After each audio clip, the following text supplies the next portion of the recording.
Si tu étais en congé mat ou congé parental cette dernière année et que là tu reprends le taf, t'as peur d'être perdu, vas-y, je te fais un petit récap de ce que tu as raté cette année. Premièrement, pour les ordonnances sécurisées, maintenant il existe un format électronique, c'est la e-prescription avec un QR code qu'on doit absolument scanner et c'est tout, on n'est pas obligé de garder un format papier pour ces ordonnances-là.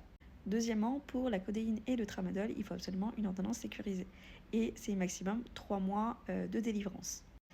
Ensuite, il y a de plus en plus d'attestations qui sont obligatoires pour délivrer des médicaments. Donc pour les diabétiques notamment, on va avoir une attestation obligatoire pour Ozempic, Trulicity, etc.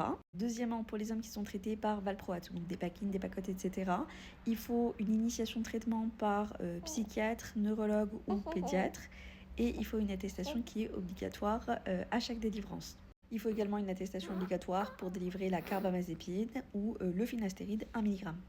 Pour la clozapine, la législation s'est un petit peu assouplie, donc on ne dose plus que les polynucléaires neutrophiles, on ne dose plus les leucocytes, et après la première année, si les résultats sont bons, on peut espacer du coup les prises de sang.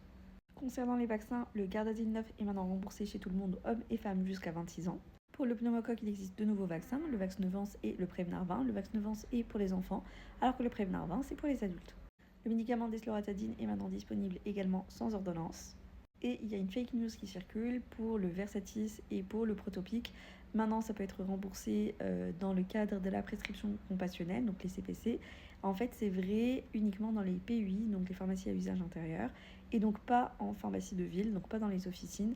Donc, soit c'est prescrit comme d'habitude en fait dans leur indication, soit ça va être du hors AMM.